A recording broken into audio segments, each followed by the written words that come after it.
yeah, we're gonna see if we're gonna be able to like listen to all of Slint in one day or not before my family gets home. Okay, let's do this.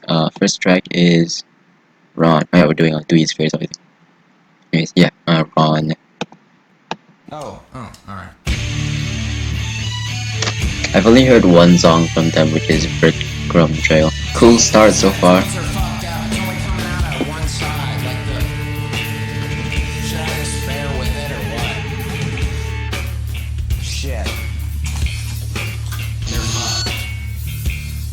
Like I'm listening to like a comedy skit.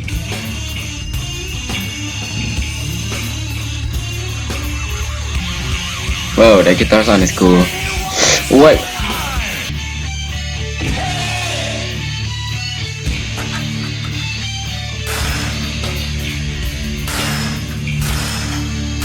What? Oh man.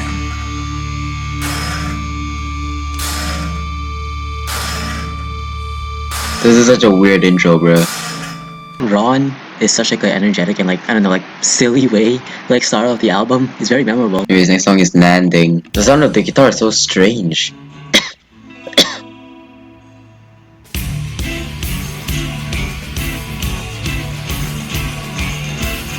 Whoa.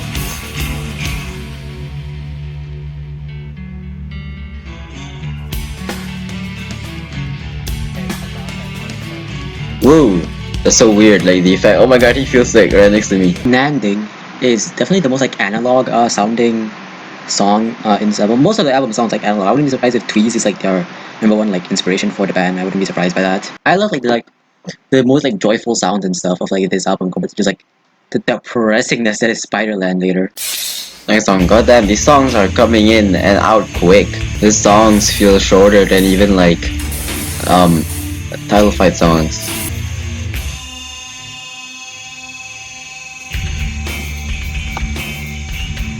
This song's called Carol, I forgot to say. Damn.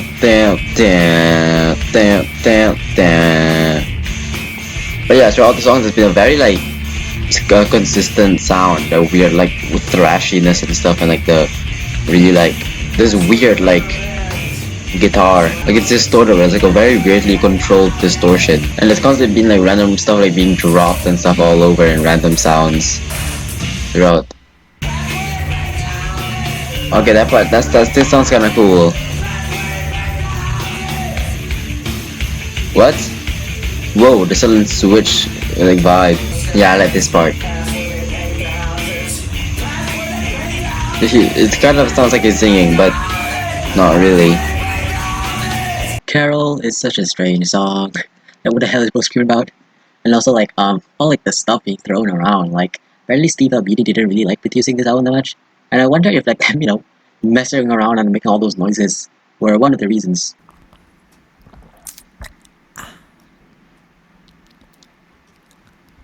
Yo, me when I drink water, guys. This song is called Kent. Is it?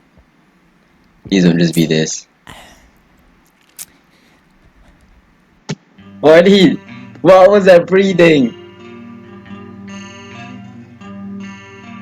Whoa, these guitars sound weird.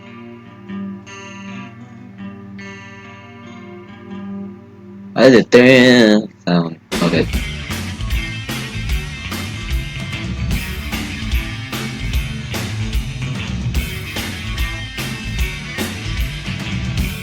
It's like a very like weird like fun circusy type of sound. This is like a weird like fun fairy type of vibe. Huh? It just completely changed. And whoa, what? What is happening? There's a weird and also the cool like ads in the background. Don't worry about what? Me. Okay. I've got a bed. I've got a Christmas tree. Okay. Inside my head. That sounds strange.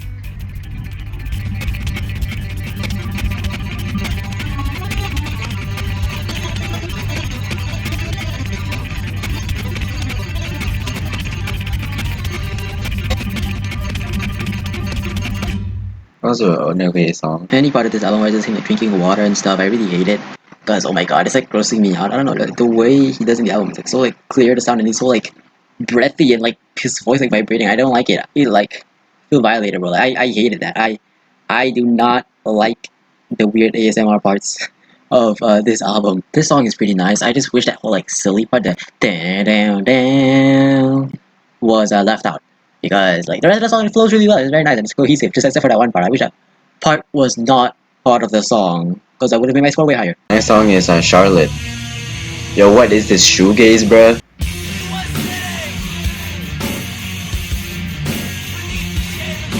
Whoa! Oh my god. This is crazy.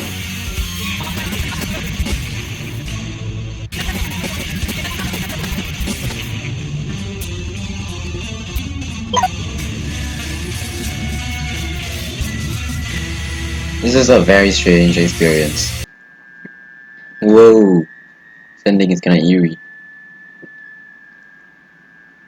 I love like the part with the vocals. I love how like, you know, like his voice is like echoing and stuff like that, and like he sounds like he's like shouting through like a speaker or something.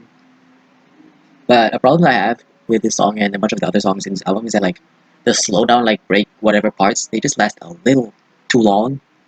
Like I don't think they're even that long, but they definitely feel long. Like compared to like a Godspeed You Black Emperor break, which it's long but it's nice, except for the parts, except for Static. We don't talk about it. But like. Yeah, like they're nice, but like, even though they're very long, because they're like still giving you engagement. This one, they're just like it's like really boring to like listen to like the random like break parts. Darlene. Okay, I like this.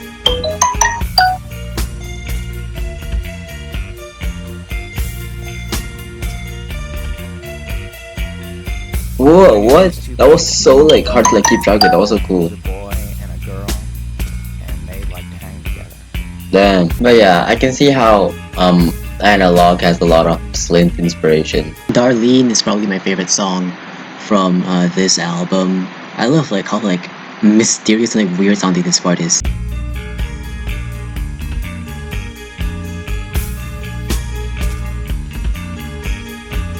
I've never actually looked at the lyrics like on a phone and like in the meaning and stuff, but from what I hear, like bro finds out that people love each other. It's like, I don't know. Funny. Wow.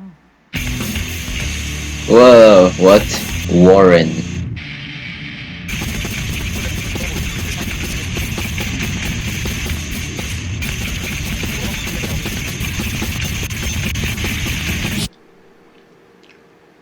Oh my god, whoa. Oh my god, that was weird, like woke me up. Even though I wasn't sleeping, I was like, oh.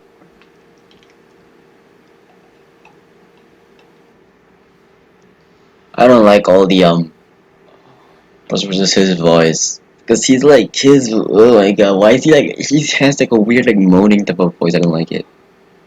Stop doing that. Warren, the guitars are pretty cool. I love how just like grainy and like dense it immediately like was. It's like, it's really nice, but I do not like that ending, bruh, with like the whole like ASMR thing. Wait, when were we in Pat? I didn't realize when we were. You gotta replace, bro.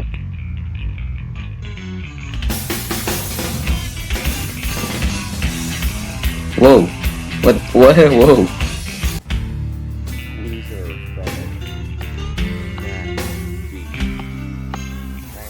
Yo, whoa, the guitar. Wow, the guitar.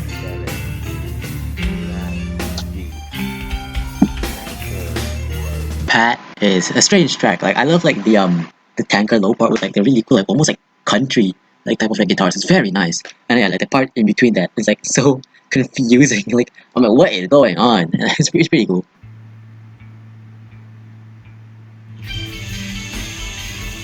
Is it Rhoda?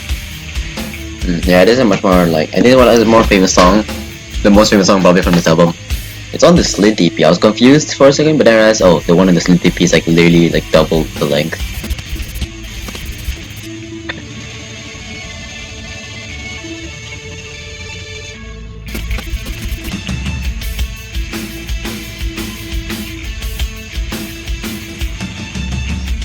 Whoa. The song is pretty nice. Rhoda, the ending of this album, is like okay. It's better than a bunch of the songs in this album, but like still though, like compared to the EP version, it's just so much worse. Like the EP like improved it so much more. Like, even ignoring the second part, if we're just focusing on like the first part, the part that's in the album, it was way more improved on the Slint EP. Like I don't know, the mixing or it was re-recorded. Like it sounds so much better. This version sounds so like muffled. Meanwhile, there's like way more clear and like there. Like I don't know, it's way more improved on the EP. So I don't really like this version that much. Yeah, that was kind of boring. There wasn't really much of anything to it, to be honest. Even the analog albums are better than this, bro. Which is insane. Considering they went from Tweez to Spiderland, like that's an insane jump. Similar to my Bloody Valentine, as you guys can see over here. Anyways, let's go straight into Spiderland. This album feels like someone having a crazy mental breakdown in a scrapyard, singing and saying random things, having so many emotions, all while throwing and destroying everything all around. This album is so different from Spiderland. That album felt so meticulous and dark, while this album is rougher and more playful sounding. I love that guitar tone throughout the album. The mixing is bad though sometimes, especially in Rhoda, but it also becomes like a defining quality and sound of the album. Every song has like 3 songs in them, switching sounds all of a sudden and being so unpredictable. Like how did they even think of doing this? I hate the ASMR parts. Makes me uncomfortable. His voice is like moaning in those sections.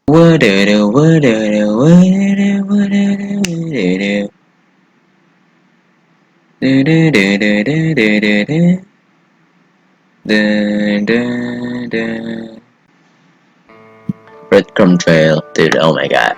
Oh my god. Oh my god. Yeah, I've heard this song. I stepped out. Gateway. I was looking for the pirate ship. I saw this small white lights.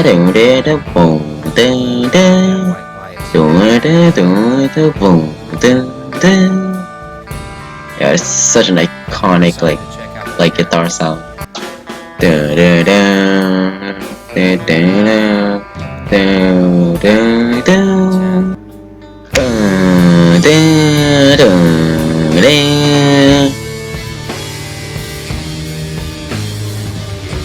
This jump scared me when I first listened to it. Looking up into the sky.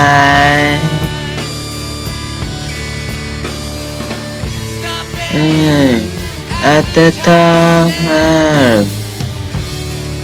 I'm down. So clap my hand. I clutched it tight. I said goodbye to the ground.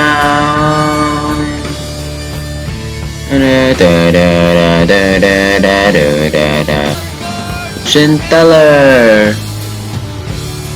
screaming back at me. I had a wish. The girl falters and she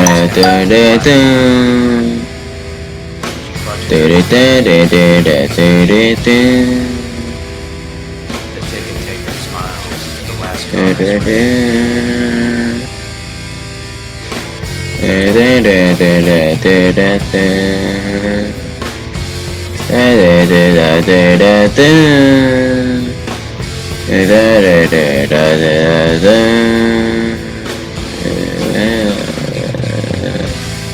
I remember when I first heard this track, I didn't even really like it that much.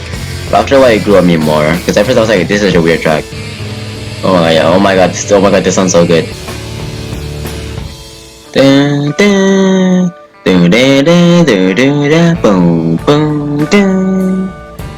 Too iconic, bro. I love she was just like, okay, might as well just hang out with this random guy. I hope he paid. Breadcrumb Trail is an amazing opener to the album. It's such a good song with iconic harmonic. Ding, ding, ding. Like, it's just, oh my god, bro, everything on this track is so good. I'm like, oh my god. It's just a really good song, and the story is also pretty nice. It's probably the most happiest sounding song here. I thought the rest of the album was gonna sound kind of this like happy-ish, cool. Wow, I was really wrong. The rest of the album did not sound like the first track. Yeah, even though it's a really nice track, it's like kind of like disconnected from the rest of the tracks because it's such like a different like happy and like nice story compared to like the rest, which are just sad. So yeah, but it's still a good song nonetheless, and it's kind of amazing way to open off the album. While I was editing, I just realized about that bass line that goes like, dun, dun, dun, dun, dun, dun. I didn't realize that thing existed until like, when I was editing. I was like, oh, I didn't notice that before. Usually when I edit, I notice the part of this. That's what my favorite part of any song is, when I notice something that I didn't notice before, even though I've listened to it like hundreds of times. I love that when it comes to songs. But though, even though like Spiderland isn't even that layered. It's pretty like stripped back. Which uh, you know what? I need to stop yapping. Let's just talk about Spiderland when I'm at the end of the album, not during the Breadcrumb Trail talk. Alright, we're going to unknown territory now. Nosferatu Man. Thinking like vampires or something.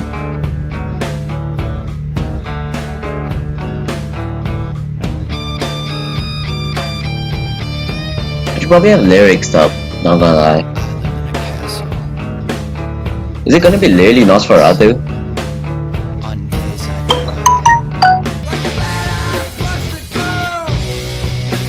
What?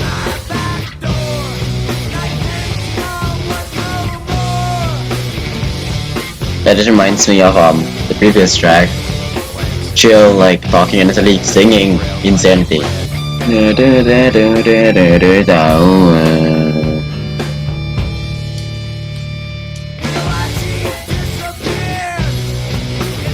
This is a pretty cool song so far. Set a fire burning, and I railed on through the night. No, don't set fire. Don't set stuff on fire and leave it untended. Oh, so a guy just kills a girl. I love this guitar. Very much reminded me of the previous album. That was pretty cool. Not as interesting as Breadcrumb Trail though. Oh, that is like ending song. Nosferatu Man is a pretty good song. I love like the whole like weird like harmonic thing that. Also that. I tried to do it on my guitar and it damaged my guitar because acoustic. You have to press way more to get that wong sound on like the behind the nut thing, and yeah, like the third from the bottom string you have to press and let's just say that I pressed it a little too hard, and a part of it cracked or something because I had a cut sound, and I looked at it and it's like slightly like off the guitar very slightly at the place where it, I don't know, like it's damaged, okay? And I was like, bruh. So yeah, guys, do not play that song on an acoustic unless you have a really like loose string above the nut, I guess somehow. I'm not sure.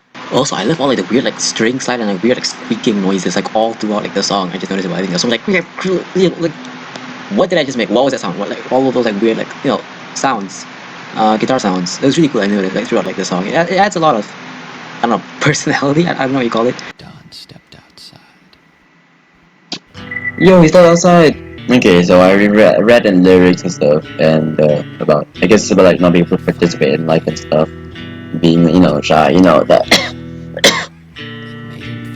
that one fan image. I mean that one meme image of that one guy holding like the cup, the soy jack face, while like everyone else is just having fun, and it's like they don't know I blank. Whoa, I love this sound. I like can share like since it's doing, I can really hear like the buzz of like the guitar, the weird like shaving noises of the guitar. I love it.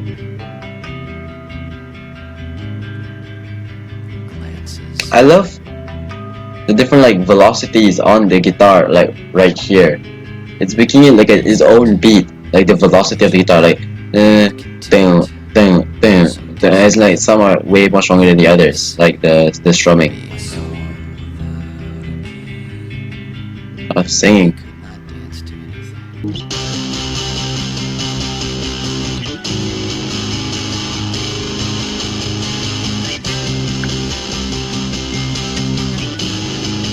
I'm feeling a lot of emotions from this track right now, actually, not gonna lie. It's like thinking about it and stuff. I can relate, like sort of. This is surprisingly like a very simple song, but it's amazing. I hate it every time he does that. Oh my god. Whoa, what is happening? Dawn Man, it's a very nice song. It's painfully relatable. I have such bad social anxiety, man. But wow, like I love the song. I used to not really like it. It was so like simple, and like, the explosion didn't really last that long. I wish the explosion part lasted a bit more longer. Like compared to the other parts, like compared to the other songs, we had way more like longer explosion parts. This one was like I think the shortest actually. I mean, 14 doesn't have one, but yeah, this one is the shortest one. Like, and also I really love the coda at the end. The do do do do do do do do do do do. I wish that part lasted like way longer. That was so nice. Or like I don't know, got developed for it. It was really nice. And also yeah, I love how like the guitars in like the song were like panned like all the way like left and right. So like when there were like inconsistencies and stuff, it created like a weird like beat and like it was really cool sounding. Washer. Washer is the longest track? Because I mean yeah, maybe a suicide song. I see.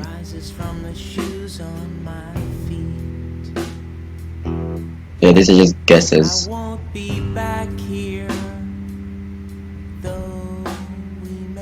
I have thought about it a bunch, just like, what on earth do I write? Or just what would I write to my friends and stuff if I ever like did it?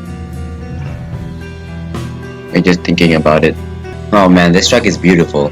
Whoa! Whoa, I love that. The way he's like hitting like those like the head strings or something.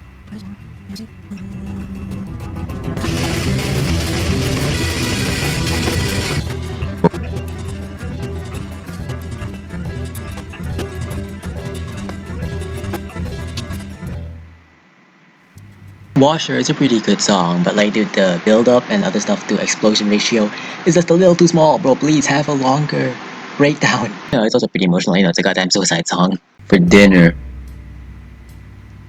Doesn't For Dinner have like, yeah, dinner, ellipses. It already sounds pretty good.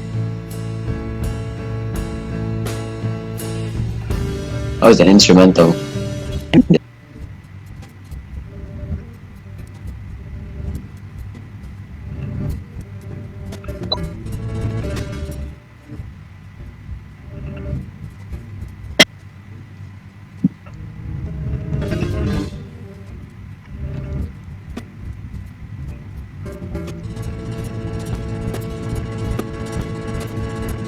The song was just okay. For Dinner is definitely the most like Mogwai sounding song in this album.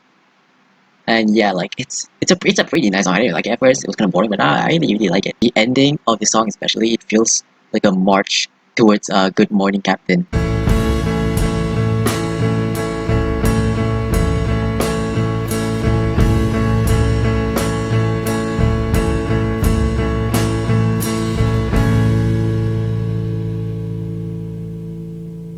Final song, Good Morning Captain. I only heard a part of it, which goes like down down down down down down down down down down down down down down down. But I already read the lyrics and the meaning just now.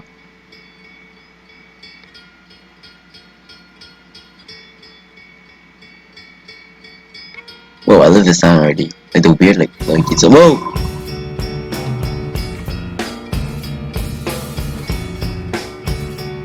This is not the part that I heard. Look, I like that.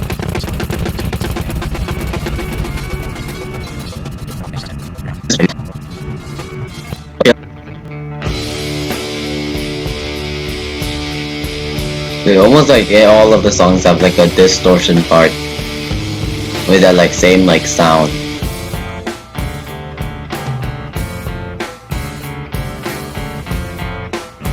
Yo, what? Okay, this song is hype. Anyway, but dude, that sound was so cool with the way like doubled up with the original sound. I'm like constantly vibing to this song right now, man.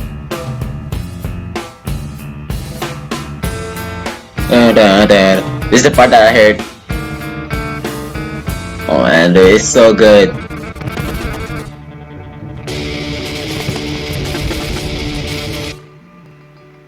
I love this sound. I love all the weird sounds they make with their guitars. Reminds me of what I would do with like my ukulele, just and other people's guitars, just messing around, just all over the instrument. Just have fun.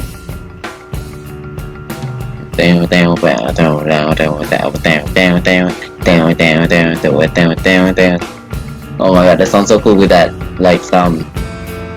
I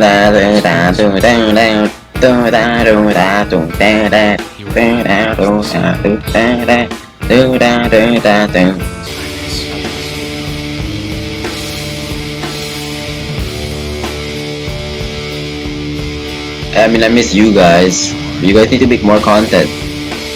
Content. Sounds so like wrong. So like commercialized.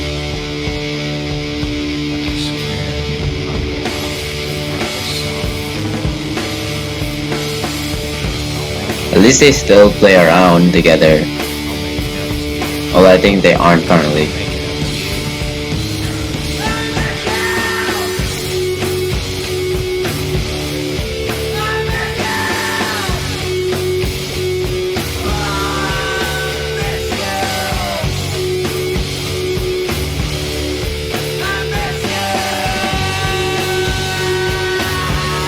But damn, if you miss me so much, can like, I don't know, come here I guess. Alright guys, here's my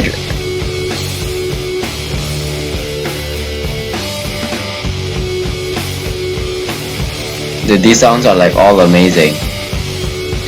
This is an insane ending. Yeah, that is incredible, man.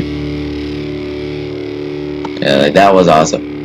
Just checking if OBS is working. Good Morning Captain it's my favorite Slint song. It is so good. It's way better than Breadcrumb Trail too. But yeah, oh my god, bro, this entire song is like, it's a masterpiece. This song is actually a masterpiece. First of all, like, goddamn, the emotions that you're like missing your childhood and stuff like that. It's just, whoa. And also, not just that, there's a lot of meanings. It's very nice, like, and like, dude, his vocal and everyone is just insane, dude. How like, you know, you can make the two voices, and also the I miss you part is like, oh my god, dude, it's so good, it's so good. I understand the hype of this song. And yeah, like, dude, I like all like the weird ass parts, like the especially like that part is just so, it's such a good part of the song. But one thing about the song is that I wish that this part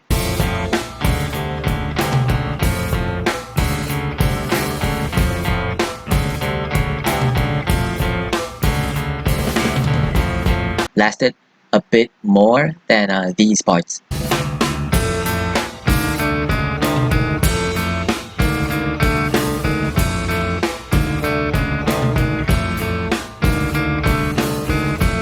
Because I prefer that to like the other thing.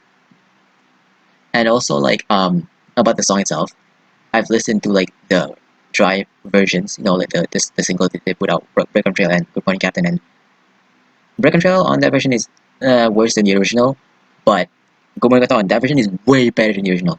I love that version way more. The mixing and stuff, it's just, I don't know, Good Morning Captain is just way better than the dry version.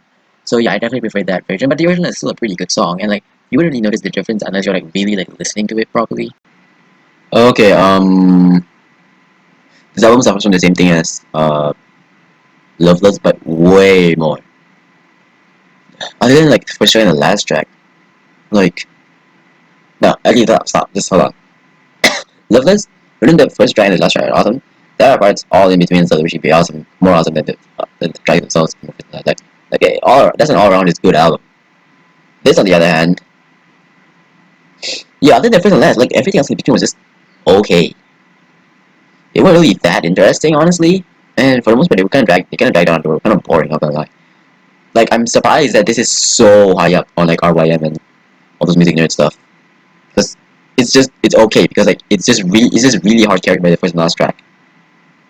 Like for me, right now, like really good as like just like good throughout the entire way, and it's okay if it has like a few like a bit like weird parts every now and then, but it has to be still like fairly good all overall. But it was just good and wow. So yeah, I'm not too sure how to feel about the track. It's not that gonna let down. Honestly, I had such this problem. I used to have really high expectations, but after a while, once my high expectations got over, I become more okay with it. I usually have too much expectations for stuff if they're like really highly rated. This album took a while to grow on me. At first, I was really underwhelmed and disappointed by it, as the opener and closer was amazing, where everything else in the middle was just okay. I didn't like his spoken word or singing, and not to mention that the songs are quite repetitive. I also thought this album was going to be on the more happier side of post rock, such as Mogwai, but I kept listening to it many times and in different locations and moods to see if it would click at some point. And it did! One day I just suddenly fell in love with all the sounds and emotions of it. It just happened randomly. I can see why this album is quite divisive though. Spiderland took quite the turn from their debut, Tweez. It has such a dark, bleak, ominous sound throughout the album, It rarely amps up in energy, but when it does, it fully explodes into an angry, distorted wall of sound for just a short while, just to dip back into the bleak calmness just as fast. I wish the distorted parts were longer though. I love their usage of harmonics and other experimentation with their guitars, and the drums are so loud and powerful, being the driving force of the album. The lyricism and emotion in it is just as impactful, being painfully relatable at times, such as Man. Brian's voice is so delicate but painful, which makes sense considering what was going on with him and the band at the time. The band breaking up and Brian admitting himself to a psychiatric hospital around the time the album came out. There are three outliers to this album though. The opener, Breadcrumb Trail, is quite happy sounding, having a dark turn for just a short while, and the story is quite happy too. I heard this before the album, so I was expecting it to sound like this, and I was so surprised at the sadness of the rest. For Dinner is an instrumental with no explosion, just occasional parts which has a fairly hopeful sound.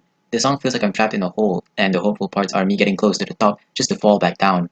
The closer, Good Morning Captain, is fairly upbeat and dancey, despite still having the dark sound like the rest of the album, and he full on screams at the end of the song, his voice finally being freed after so long. It's an incredible closer. These are the RYM and AOTY ratings of Spiderland. Slint. Yeah, this is the final thing that we're gonna see.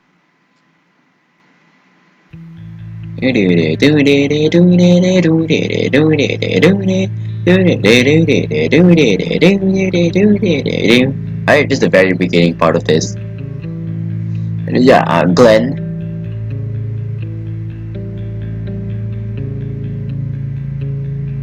But yeah, I think the Rhoda here is like 6 minutes compared to the 3 minutes in Tweez. Whoa, this is awesome sounding. Yeah, this sounds really cool.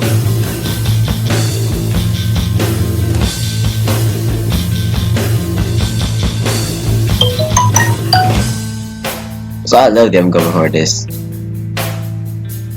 I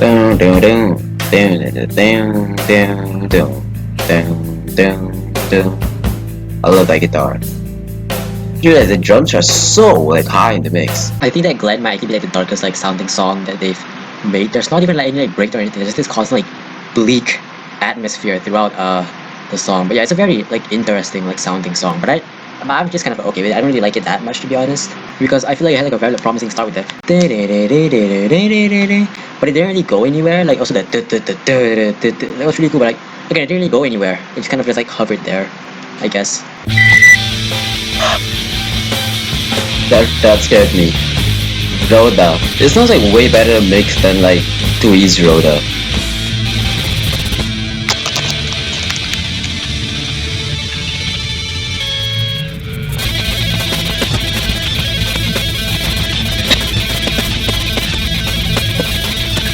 Oh my god, this is like kinda hard to listen to. Anyway, calm down. And this is where the original Slint ended. I mean, original Rhoda ended. Let's see what EP Rhoda will do.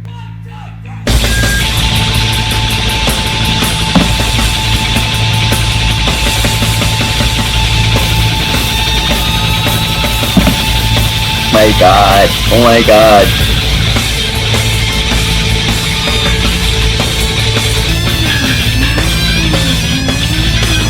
Oh my god, this is insanity. Oh my god, this is making me uncomfortable.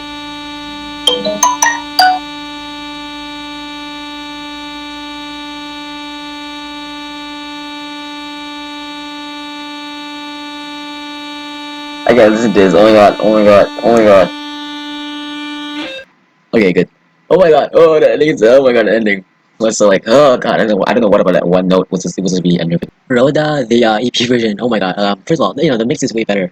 But whoa, it is so much like chaos. I'm more okay to it now, it is quite the experience to listen to, but god damn, that ending sine wave is so hard to listen to. I don't know what about it, like the frequency or something, but it is so like difficult for me to listen to. It's like, oh god, it like makes me so uncomfortable, that ending sine wave. Yeah, I wish that was like cut out short or like on. Like, Rhoda would have been way more listenable. The Rhoda is fine until you reach like the last 10 seconds and you're like, oh god. But yeah, it is the explosion, their second part. This is really cool. Yeah, this EP is okay. I think I definitely prefer the first one because it's just kind of easier to listen to. Rhoda is just a bit too like harsh. I like some weird harsh noises, but not like the really high pitched noises like on Ventolin. And this is starting to reach kind of like that territory a bit. Boom! Slint, done. Their discography. Now that I finally listened to Slint, I can finally unlock Black Country New Road. Which is gonna be the next thing that we're gonna listen to, so stay tuned for that. But yeah, the Slint is interesting. They got like a very few good songs, and everything else is just like okay or mid. Nothing was bad though. I mean, I guess Analog really was trying to copy them, you know. Some kind of good stuff, and the rest was just okay or kind of bad. So yeah, I can definitely see where Analog got their inspiration from. Anyways, yeah, let's see what future she thinks of all of the Slint, Snails. I don't know. I'm gonna watch some other people's reactions now. I love Smags. Their energy is up throughout the whole EP and it's richer sounding, but somehow they managed to make a more darker sound than even Spiderland. Glenn is the darkest song they've made, just a dark, brooding atmosphere throughout. I got my wish for a longer explosion of sound, and that came in the form of Rhoda, and there is no room to breathe in it. I feel quite scared, sometimes listening. And wow, the second part is sometimes unbearable and makes me want to turn it off. Amazing! The mixing of the song is so much better here than on Tweez.